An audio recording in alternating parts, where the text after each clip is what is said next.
Hello everyone, আশা করি আপনারা ভালো আছেন। চলে আসলাম নতুন একটা মজার রেসিপি নিয়ে। আজকে আমি আপনাদেরকে তৈরি করে দেখাবো সমুচার পুর বা স্টাফিং।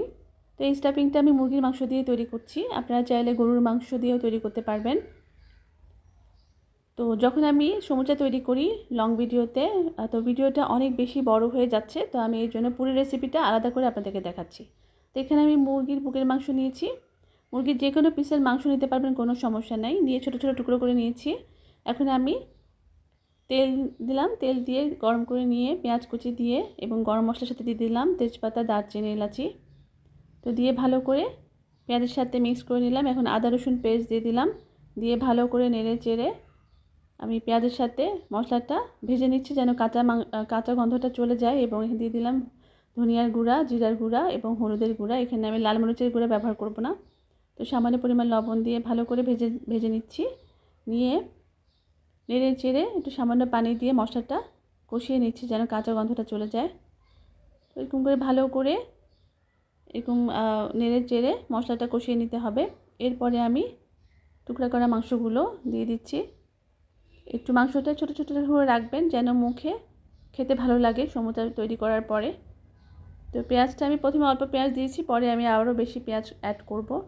তো দিয়ে ভালো করে মাংসের সাথে আমি কষিয়ে নিচ্ছি দেখুন। আর এগুলো হচ্ছে ফার্মের মুরগি, তো সিদ্ধ হতে বেশিক্ষণ লাগবে না। তো ভালো করে মাংসটা একটু ভাজা হয়ে আসলে আমি ঢাকনা দিয়ে দিচ্ছি। দেখুন মাংস থেকে একটু পানি বেরিয়ে এসছে।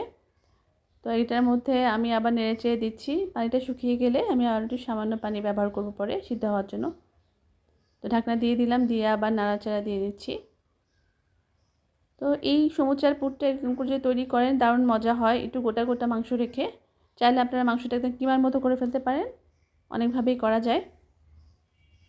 তো ঢাকনা দিয়ে আবার ঢাকনা তুলে নিলাম। এরপরে আমি কাঁচা পেঁয়াজ অ্যাড করছি। পেঁয়াজটা সামান্য সিদ্ধ করব আমরা। অ্যাড করার পরে এই পেঁয়াজের সাথে মাংসের এই পুরটা দারুণ মজা হয়। দিয়ে দিলাম কাঁচামরিচ কুচি।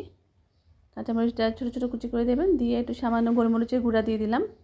গোলমরিচের গুঁড়োটা দেওয়ার চেষ্টা করবেন, তাহলে একটা সুন্দর ফ্লেভার আসে, খেতেও মুখে অনেক ভালো লাগে।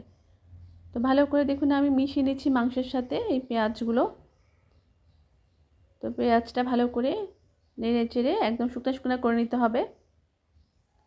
তো এখন আমি ঢাকনা দিয়ে দেবো। ঢাকনা দিয়ে পেঁয়াজটা আমি ভালো করে একটু সিদ্ধ করে নেবো। একদম বেশি সিদ্ধ করতে হবে না, যেন পেঁয়াজের কাঁচা গন্ধটা চলে যায়।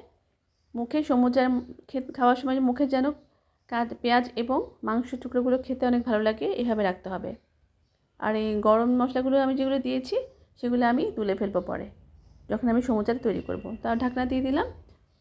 ঢাকনা দিয়ে কতক্ষণ চুলার উপর বসিয়ে রাখলাম। এই তো হয়ে গেল আমার দারুণ মজার মুরগির মাংসের সমুচার পুর বা স্টাফিং। তো আপনারা বাসায় তৈরি করবেন, কেমন লাগলো আমাকে জানাবেন। ভালো থাকবেন, সুস্থ থাকবেন, আল্লাহ হাফেজ।